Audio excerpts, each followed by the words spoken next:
10 tahun 2024 yang insya Allah saya akan menyelesaikan kegiatan peruntukannya di akhir Oktober. Mudah-mudahan selesai. Dan saya juga mengucapkan terima kasih atas kedatangan besti saya, beliau di sana orang timur, Ibu Ayu dari SMP 2 Sukra, dan yang pastinya adalah teman-teman semua dari SMP 1 Sukra yang bisa hadir di hari ini pada kegiatan diseminasi, di mana saya mengambil tema segitiga restitusi, ya. Menyambung dari yang tadi sudah disampaikan oleh teman saya, ya, itu adalah konsepnya, itu adalah teorinya. Kita nanti akan berdiskusi bagaimana sih siswa kita itu kesehariannya dan apa sih yang sudah kita lakukan ketika menghadapi siswa-siswa kita. Apakah sudah benar atau masih sangat salah? Next. Di sini adalah bagian dari disiplin positif.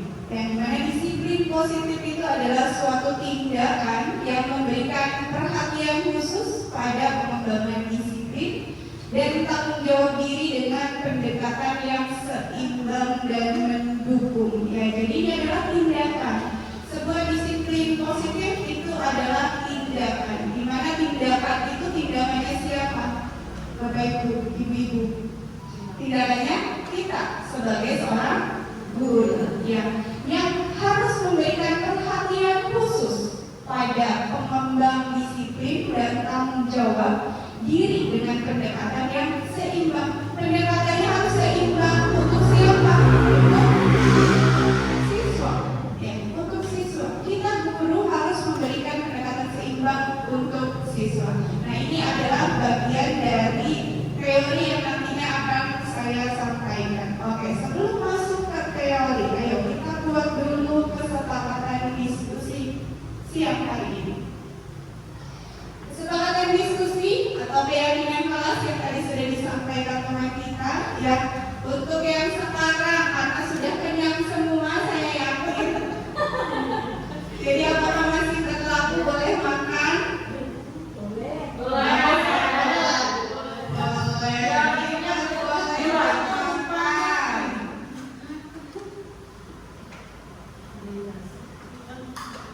Lagi ya.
sekolah, dimana misalkan hari ini hari apa?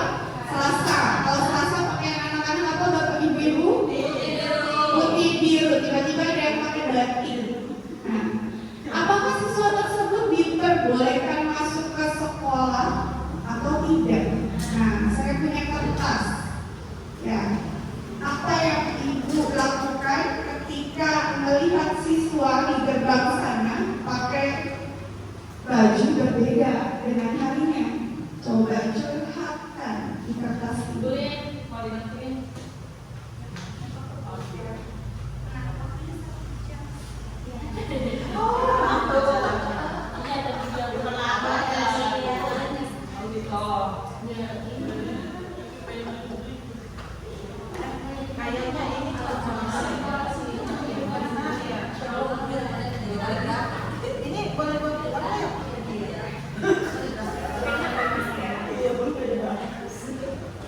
Kita diskusi masalah-masalah yang sering terjadi ya. Silakan dituliskan apa yang ibu-ibu akan lakukan ketika siswa di depan sana menggunakan pakaian yang berbeda harinya.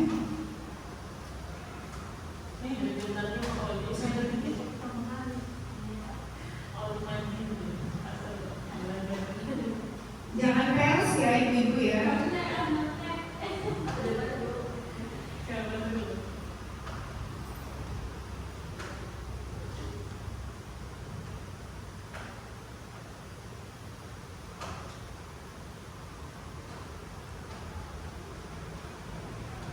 Is our di company.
belum dicuci, Bu. Lupa, belum dicuci, kadang hilang, kadang ada.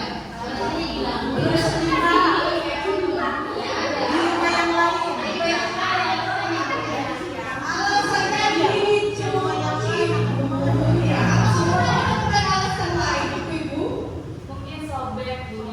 Sobek ya, atau mungkin juga kekecilan, dipinjamkan ya, itu adalah alasan-alasan yang tanpa kita tanya kita tidak akan tahu begitu ya, tanpa kita tanya kita tidak akan tahu.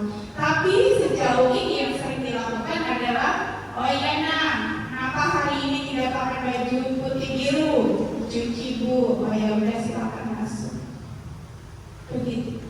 Tidak ada tindak lanjut. Benar apa benar? Benar. Ya. Nah, oke, next. Mari kita refleksi diri dulu. Ya. Jika murid melakukan pelanggaran, kira-kira apa langkah kita? Saya pengen Ibu Katrina berbicara.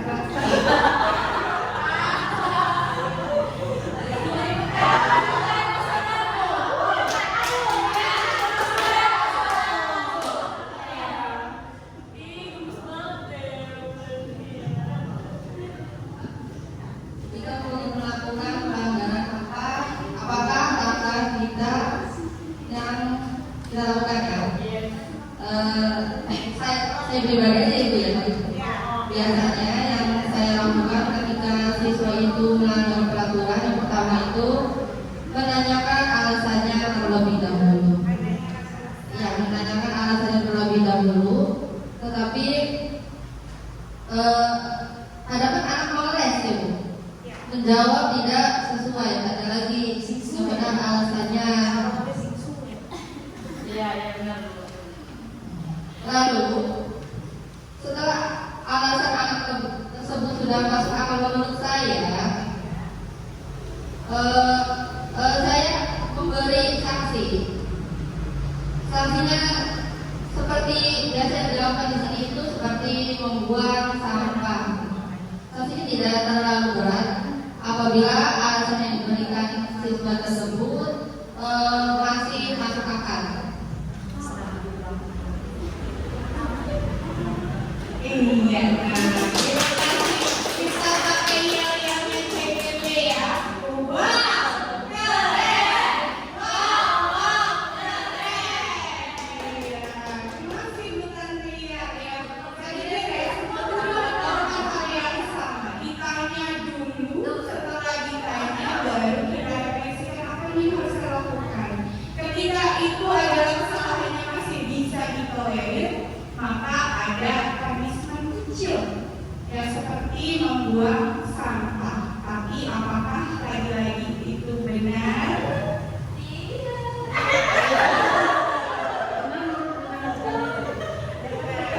Ya, kita boleh habis-habisan ini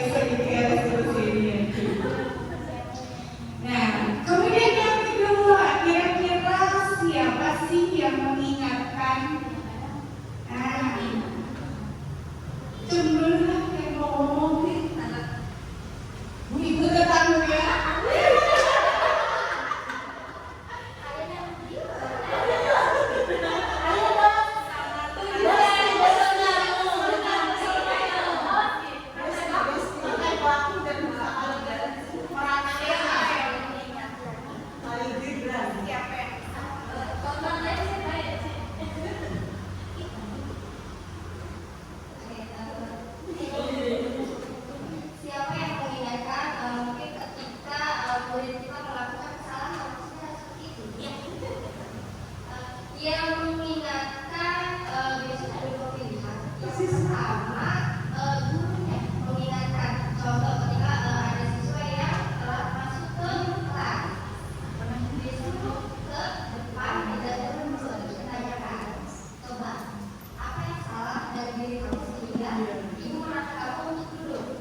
yang ada di depan sana yang bertemu dengan siswa yang tadi tidak pakai baju seragam.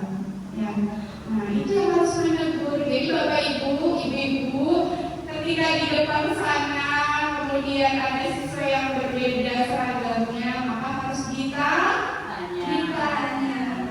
Ya, tidak begitu saja membiarkan mereka lewat. Karena apa? Karena diulangi ketika tidak ditanya. Besoknya seperti itu, besoknya lagi seperti itu lagi. Karena ada orang yang apa-apa.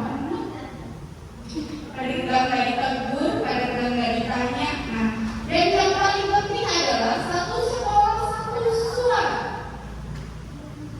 Yang ibu ini melakukannya, tapi ibu ini tidak melakukan, sama saja.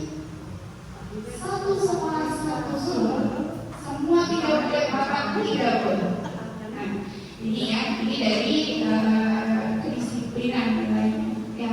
Kemudian yang ketiga, apakah mereka kita beri hukuman, ya seperti yang tadi sudah disampaikan juga oleh Ibu Tantria dan Ibu Tanti, atau kita hanya memaafkan saja?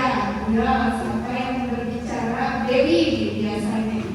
Ini akhirnya hanya senang. Terima kasih Bu Ida. Ini berbagi pengalaman yang berbeda. Apakah mereka kita beri hukuman atau kita memaafkan saja? Kembali lagi, ini setelah proses bertanya dulu ya. Sudah ditanya, sudah tahu alasannya, sudah tahu mengapa, baru gitu kita akan mengambil tindakan kedua itu. Mungkin yang akan saya lakukan pertama, jika peserta didik tersebut melakukan untuk yang pertama kalinya, maka bagi saya cukup diingatkan. Tidak boleh diulangi lagi ya. Nanti kalau misalkan diulangi lagi, baru ada lagi tekanan. Kalau kamu masih sama seperti ini, nantinya seperti itu. Ketiga kali, baru saya akan melakukan hukuman. Hukumannya kembali kepada poin kesalahannya terlebih dahulu. Misal ya Bu, kalau kesalahannya itu siswa seragamnya berbeda, dihukumnya ya masih sama, masih tipis-tipis, bersihin sampah di sekitar kelas depannya atau di sekitar halaman-halaman sekolah, masih yang seperti itu namanya. Mungkin itu boleh.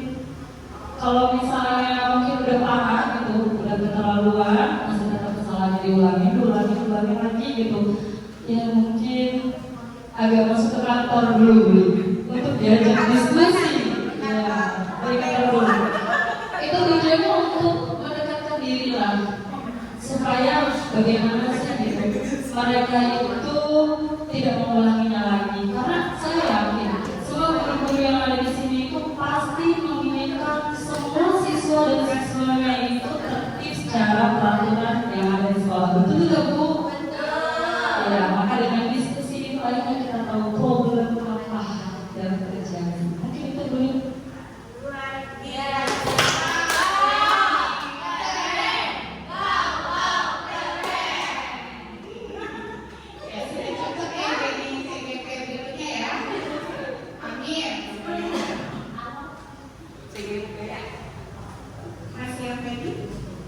Tadi apakah mereka kita beri hukuman, ya, atau kita memaafkan saja? Ya, sejauh ini yang sering terjadi adalah memaafkan saja. Ya, kalaupun diberikan hukuman, itu hukumannya muncul dari gurunya sendiri, tidak dari siswanya. Ya, saya sih nggak mau sampahnya silahkan diambil. Ya, ada lagi bahkan mungkin guru yang iseng, udah kamu sana beliin saya budekris di kantin, terus habis itu boleh balik ke sekolah, balik ke kelas gitu. Ada mungkin ada di negeri Konoha sana ya.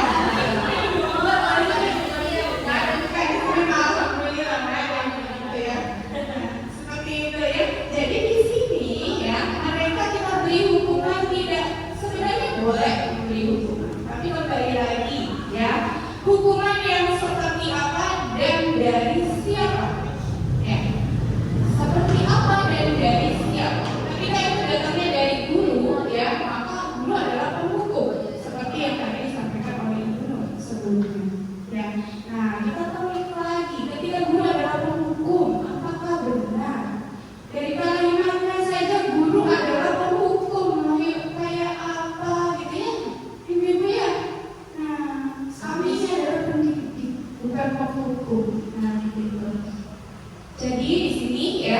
dari 3 pertanyaan ini refleksinya ya di dalam hati kita, silakan ibu-ibu buka mindsetnya, apakah sudah kita lakukan dengan baik atau justru kebalikannya ya. Justru ketika nemu anak des sudah masuk panggil orang tuanya ya, keluarkan itu di negeri next. Nah, ini segitiga restitusi ya. Nah, segitiga restitusi itu definisinya adalah proses menciptakan kondisi bagi peserta didik untuk memperbaiki kesalahan mereka sehingga mereka bisa kembali pada kelompok mereka dengan karakter yang lebih kuat. Ya, jadi di sini ketika siswa punya sebuah permasalahan atau kasus ya, ada langkah-langkah yang harus dilakukan oleh guru. Yang repot teman sih Bu Linda, analog-analognya segala, repot banget sih kita harus sampai sebegitunya menyelesaikan kasus. Ya memang begitu. Karena guru, kembali lagi, guru adalah pendidik. Nah, di sini ya, yang pertama adalah menstabilkan identitas. Ya, itu yang harus dilakukan dulu. Apa? Kenapa nak bisa begitu nak? Ya, kenapa bajunya bisa berbeda nak? Ya, kamu orang mana? Dari mana? Tidurnya di mana? Nggak di rumah tadi malam. Nah, itu penting. Siapa tahu dia kalau itu tidur di rumah neneknya. Yang rumahnya sendiri agak jauh misalnya dari neneknya. Takut terlambat, akhirnya udah yang ada aja. Itu penting sekali. Kita nggak pernah tahu apa yang terjadi sebelumnya. Kemudian yang kedua adalah validasi tindakan yang salah. Benar nggak kalau apa yang kamu lakukan adalah kesalahan, nak? Benar nggak begitu? Tahu nggak aturannya apa? Ya, nah itu yang terjadi. Kemudian yang ketiga baru menaikkan keyakinan tadi ya. Aturannya apa? Harusnya bagaimana? Ya.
Nah, yang kalau kita berpikir ke arah sana, ibu-ibu suka mikir nggak? Iya ya, saya keras ya.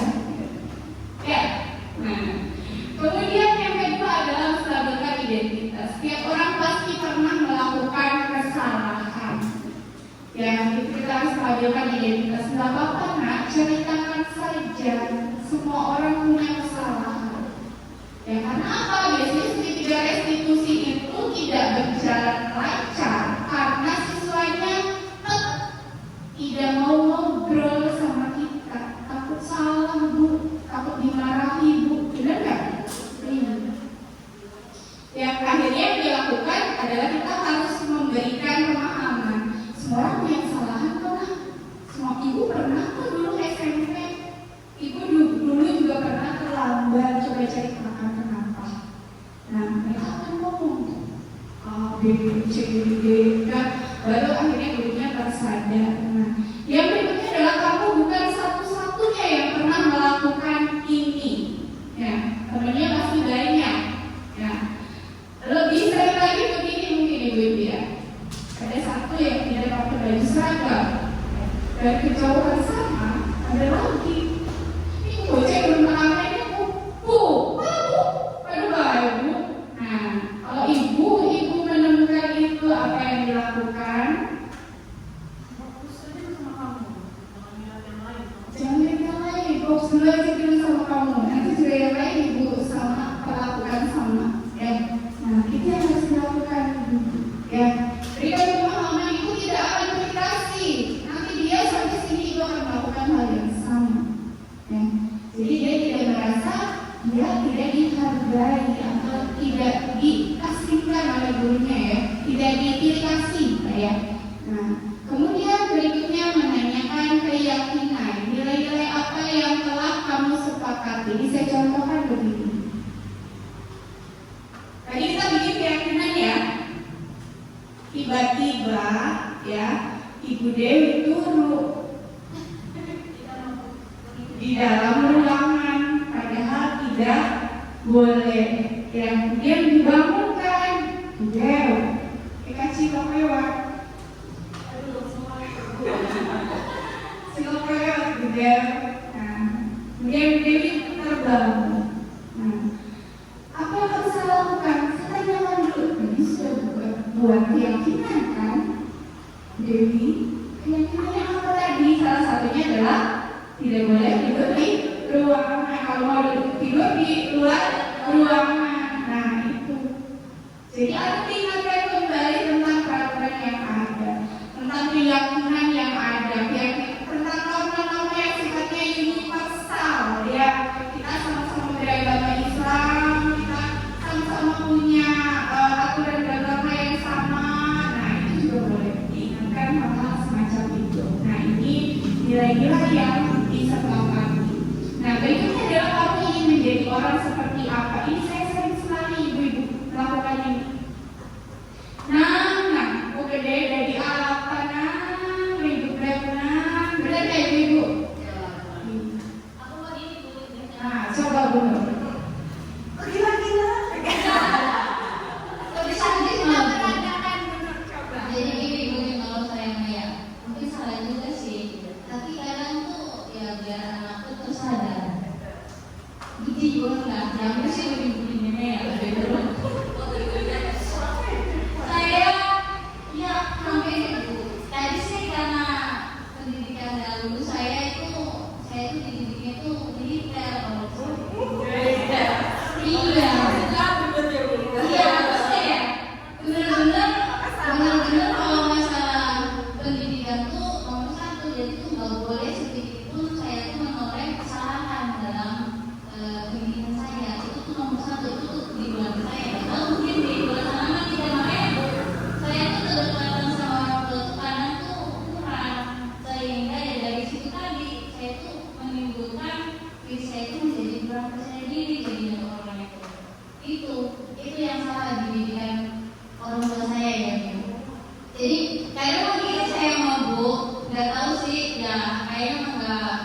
biar kamu tahu gimana rasanya jadi seorang guru, gimana rasanya perasaan nggak didengerin, nggak dihargain. Aduh luar biasa, aku kayak gitu aja mulai dulu. Saya sebenarnya nggak mau jadi guru. Jadi anak tuh yang ya mau ngomong enggak, tapi dia bagus juga gitu. Terima kasih. Ya, terima kasih.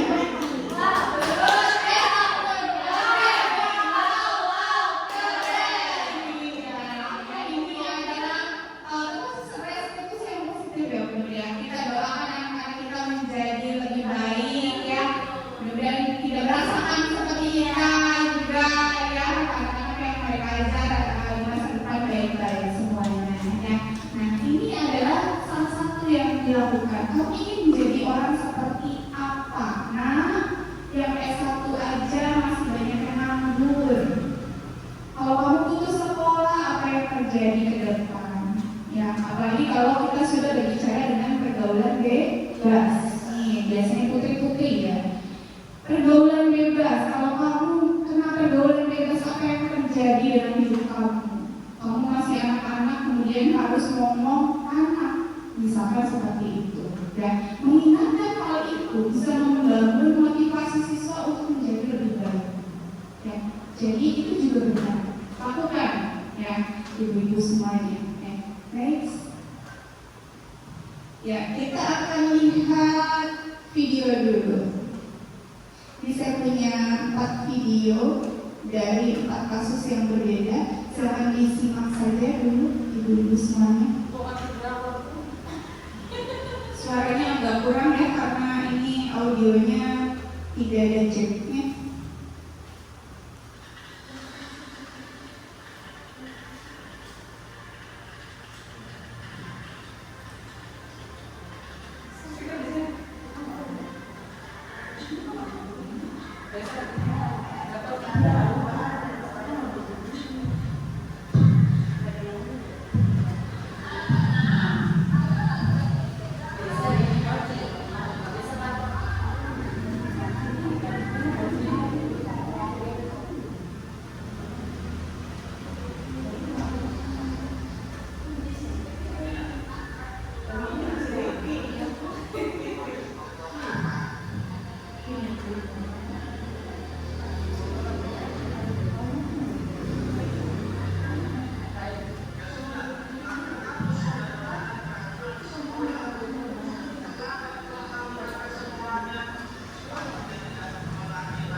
Ya, terima kasih ibu semuanya. Itu video yang singkat ya, kami buat hanya idenya muncul malam, tadinya dibuat malamnya presentasi. sebegitunya ya. Nah, oke, dari kasus yang tadi, kasus yang pertama adalah siswa yang tidak memakai sepatu warna hitam, kemudian dimarahi habis-habisan sama Pak Fikri ya. Nah, itu yang pertama. Penyelesaian masalahnya adalah udah kamu sana ganti. Ya. Nah, kemudian yang kedua, kasus yang kedua apa tadi ingat ibu-ibu? Oh iya, kasus yang pertama itu yang gurunya tidak hadir ya.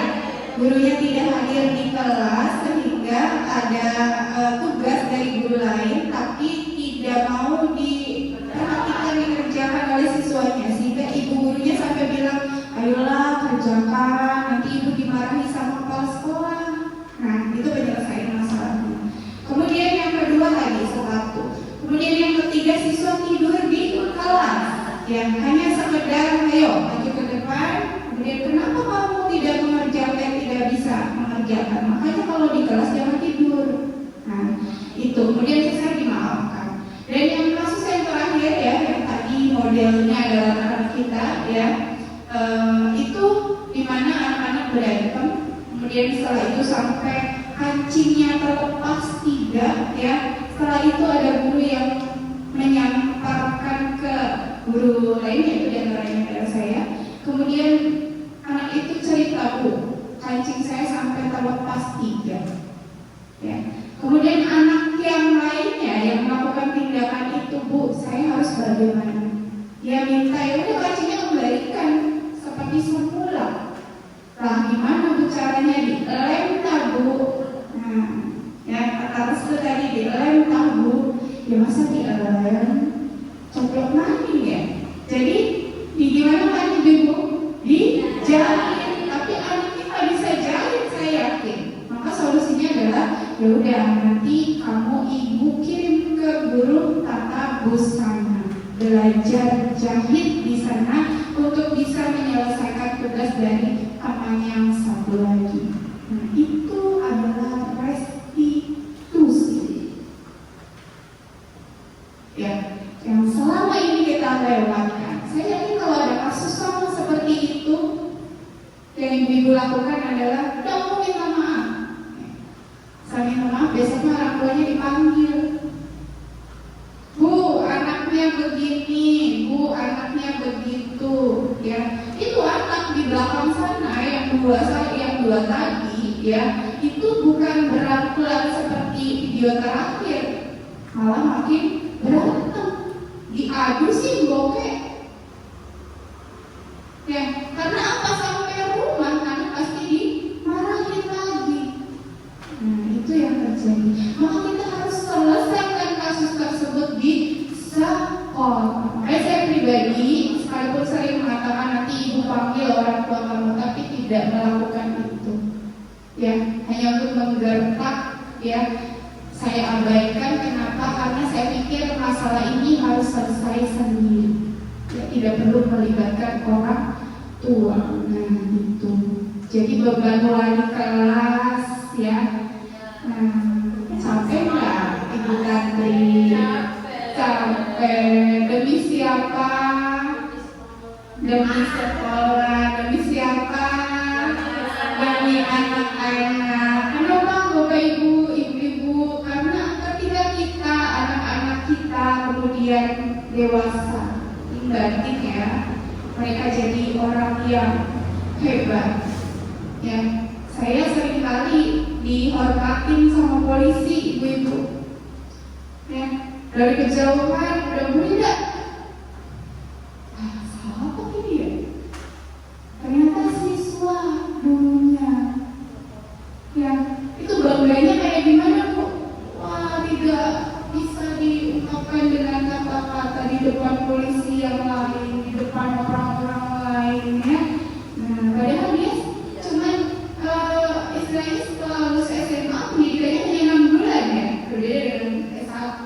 Tapi jadi orang berseragam, apa? Nah, gitu.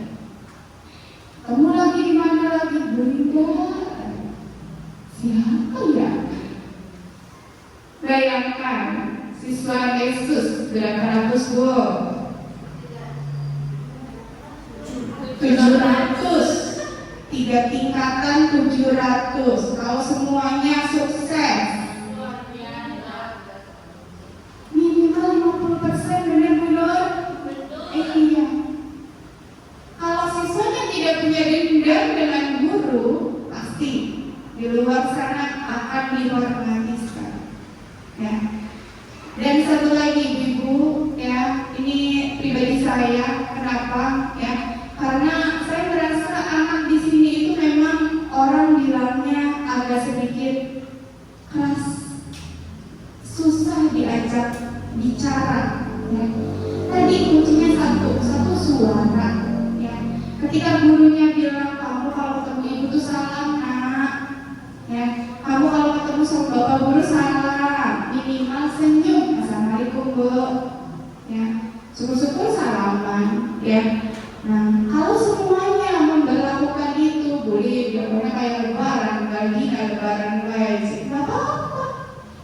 Ya, siapa tahu dari sana doa-doa kita terkabulkan. Orang memberi salam itu saling mendoakan, benar Bu Ibu. Nah, doa-doa kita yang diharapkan itu terkabulkan, siapa tahu dari anak itu.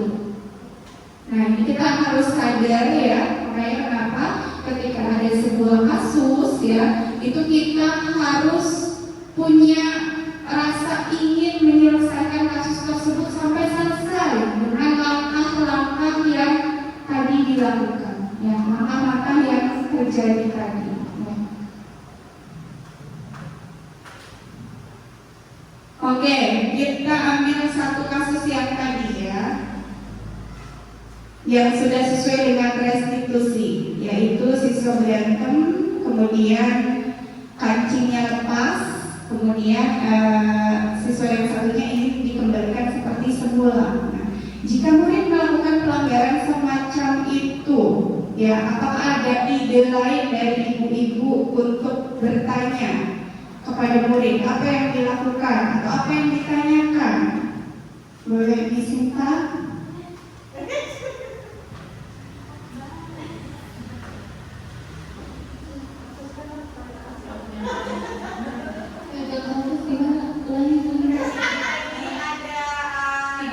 Video kasus ya.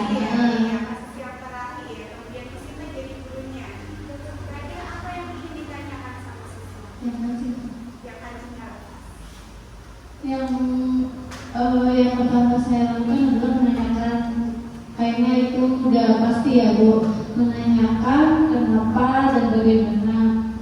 Kemudian yang kedua mencari solusi atas kesepakatan si anak itu tersebut.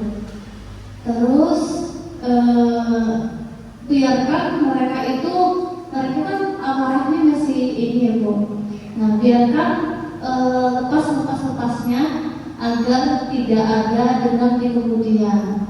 Nah, setelah itu ya baru melakukan kesepakatan bersama, yang disetujui, maka selesai. Menurut saya seperti itu. Terima kasih. Terima kasih Miss Sinta.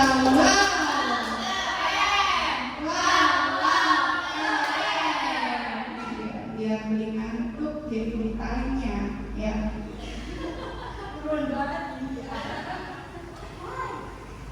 Ya, jika murid melakukan pelanggaran seperti tadi, yang pertama adalah ditanya, itu sudah menjadi langkah-langkah restitusi. Kenapa berantem? Kenapa bisa lepas kancingnya?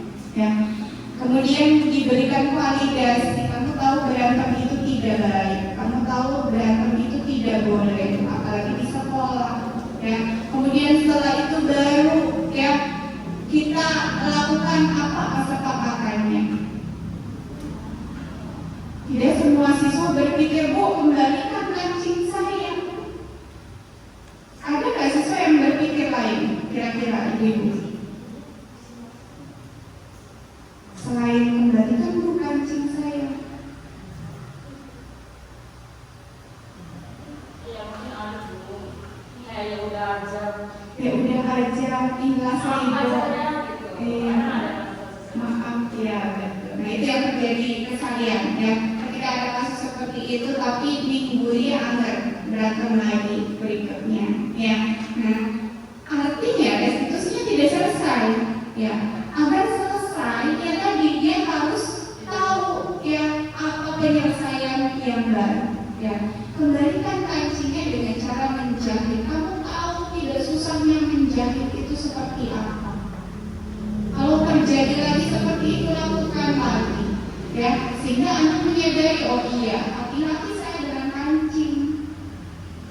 Ya. Kalau saya hati-hati dengan kancing, saya tidak akan sulit-sulit untuk menjahit. Nah, jadi di sini restitusi itu membangun kesadaran dari siswa, diri sendiri siswa untuk tidak melakukan ulang tindakan yang salah. Itu Ibu. Nah, kemudian siapa yang mengingatkan? Nah, dari yang tadi kasus terakhir, kira-kira siapa yang mengingatkan? Guru. Guru. Ada berapa guru di sana, Bu Ayu?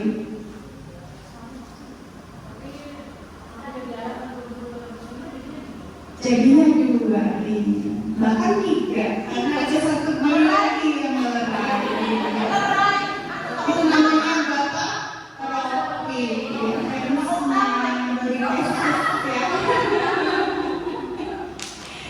Bapak utamanya melerai, ya. Ini kalau tidak saya yang lihat, saya nggak tahu ada berantem. Jadi di sana Pak Rofi yang membawa, betulnya inisiatifnya adalah dibawa, tidak main hakim sendiri. Ya, kadang ada guru yang langsung, ya, tak gitu kan, ya, itu di negeri Konoha, ya. Nah, jadi di sini Pak Rofi itu membawa anaknya ini, betul ya masalah nih, maka saya harus tahu kemana dia dibawa. Saya di sana adalah orang yang berkepentingan terhadap siswa, misal lokasi kesiswaan, ya. Ini sering sekali dilakukan oleh Bu Ika, betul Bu Ika? Iya, anak-anak di cewek ini di GR, dia guru yang lain belum taruh di depan Bu Ika. Nah, itu karena Bu Ika punya kewenangan di sana. Jangan sampai kita yang bukan siapa-siapa akhirnya menyelesaikan, ya, apalagi kita yang nggak tahu pesannya apa gitu, ya. Jadi kita harus nih kasih kualitasnya. Yang penting ada yang menyelesaikan restitusi itu seperti itu, ya. Nah, dan dijelaskan dengan gamblang apa yang terjadi dengan detail, ya. Kemudian yang ketiga, apakah mereka kita beri hukuman atau kita memaafkan saja? Dari kasus yang terakhir, itu kira-kira ada hukumannya tidak? Apa Bu Dewi hukumannya, Bu? Tadi menjahit ulang kancing anak tersebut yang hukumannya adalah menjahit ulang kancing anak tersebut, yang berasal dari siapa hukumannya? Dari anak sendiri, iya, bukan dari gurunya. Kembalikan tuh kancing, jahit lagi tuh kancing. Nah, itu yang tidak boleh, tapi dari siswanya sendiri yang memberikan ide, inisiatif, biar dia ikhlas kayak Doni hatinya, ya, dan kancingnya sudah lepas. Saya pengennya kembali lagi Bu, tapi sama restu lagi. Caranya gimana? Pokoknya kembali lagi. Nah, di sana guru hanya mengarahkan, kalau kamu nggak bisa jahit, maka ayo, yuk Ibu ke tukang jahitlah, atau sini ada guru tata busana misalkan, nah belajarlah menjahit di sana, selesaikan. Toh restitusi itu tidak harus detik itu selesai. Artinya kalau sekarang waktunya, tadi kan butuh proses, ya. Nah, maka ya dilakukan langkah-langkah itunya, ya. Gak harus hari ini selesai. Nah, sementara kita pengennya besok tidurnya ini kayak buka, ya. Lupa tuh kalau proses panjang itu nantinya akan sangat berdampak sekali pada siswa, ya. Nah, ini saya pikir kesempatan ini nih banyak menyadarkan. Oh iya ya, benar Ibu? Oh iya ya. Namanya tertampar dan ditampar, iya. ya. Nah, saya mau hari ini kita refleksi atau ada pertanyaan dulu deh, boleh silakan untuk teman-teman yang masih punya unek-unek tentang restitusi. Boleh kalau begini boleh nggak sih, kalau begitu boleh nggak sih, silakan boleh. Bismillahirrahmanirrahim. Assalamualaikum warahmatullahi wabarakatuh. Terima kasih atas waktunya Ibu Linda. Sebelumnya perkenalkan, nama saya Ayu dari UPTN SMP Basura. Kebetulan diundang sama Uni, terima kasih undangannya. Materi tentang segitiga restitusi ini memang sangat menarik ya Bapak Ibu ya, karena memang langsung contohnya itu kegiatan kita sehari-hari dengan anak-anak. Yang ingin saya tanyakan ke Bu Linda, bahwa pertanyaan sebenarnya kita diskusi aja gitu. Saya sudah melaksanakan segitiga restitusi ini dengan satu siswa, sudah sampai menemukan konsekuensi apa yang dia inginkan, tapi namanya anak dia tobat sambal, mengulangi lagi. Lagi saya lakukan restitusi lagi, tobat sambal lagi. Nah, yang ingin saya diskusikan dengan Bu Linda, sampai harus keberapakah saya harus melakukan restitusi itu? Apakah saya harus menentukan naik bukan restitusi lagi, hukuman kan dibenturkan dengan aturan sekolah gitu, ataukah saya harus naik bimbingannya ke wakasek kesiswaan? Apabila di wakasek kesiswaan tidak juga menemukan ujungnya karena anak ini punya riwayat tobat sambal gitu, apakah harus naik lagi ke pimpinan yang paling tinggi? Itu saja Bu Linda. Terima kasih. Wassalamualaikum warahmatullahi wabarakatuh. Waalaikumsalam warahmatullahi wabarakatuh. Pertanyaan seluruh, wow, keren. Pertanyaan yang sungguh wow, keren, dan ini terjadi di kita semuanya ya. Biasanya kasusnya adalah tidak pernah masuk kelas.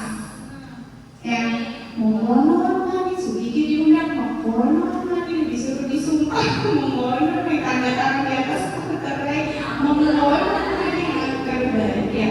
Kita balik terhadap apakah apa yang mereka lakukan itu berbenturan dengan aturan. Ketika itu berbenturan dengan aturan, berbenturan dengan aturan. Peraturannya siswa ketika lulus itu salah satunya adalah kehadiran 80% di kelas. Itu mutlak, tidak bisa diapa-apakan ya. Jelas aturannya ada di sekolah. Jadi misal kasusnya adalah siswa ini jarang masuk kelas ya, maka yang harus dilakukan adalah kita lihat kalau dia kurang dari 70, kurang dari 80% ya, maka ya kita mau tidak mau harus bekerja sama dengan kesiswaan dan BK ya. Dan itu diperbolehkan dalam aturan mengeluarkan siswa karena tadi ya alasannya sudah berbenturan dengan aturan. Berbeda hal lagi ketika alasan itu tidak berbenturan dengan aturan ya. Misal anak tidur di kelas ya, anak ini tidur di kelas, ada di kelas kan, benar nggak? Iya, aturannya kan jelas ya. Ada kok anaknya di kelas Bu, tapi gak pernah belajar. Kenapa tuh guru bahaya Ibu? Nah, maka itu panjang sekali langkahnya ya, prosesnya panjang. Kita harus dampingi ya, kita harus dampingi tidak hanya kepada anaknya tapi kepada orang tuanya. Saya pernah ya, satu siswa di sekolah saya terdahulu ya, dia baru tapi selalu masuk anaknya dan sering tidur di kelas ya. Nah, restitusi ini berhasil menurut saya ya. Waktu itu saya sampai bilang disclaimer kepada siswa yang lain, Ibu ini bukan dedikasi ya, tapi Ibu pengen anak ini berhasil kelak. Jadi Ibu akan sering menyebut nama dia di kelas, akan sering elus anak tersebut di kelas, hati-hati ya, juga anak ini. Ketika dia tidur, ya saya elus nama, bangun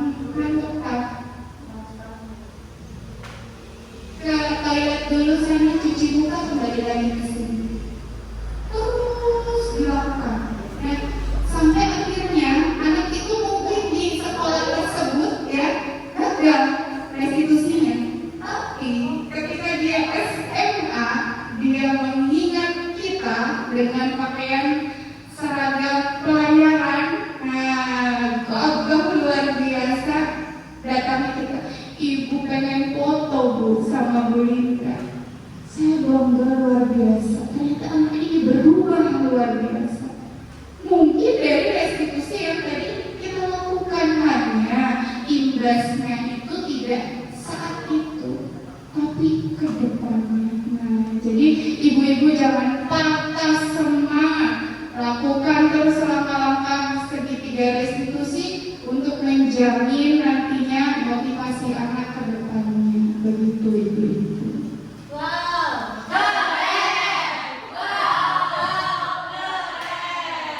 Iya, luar biasa.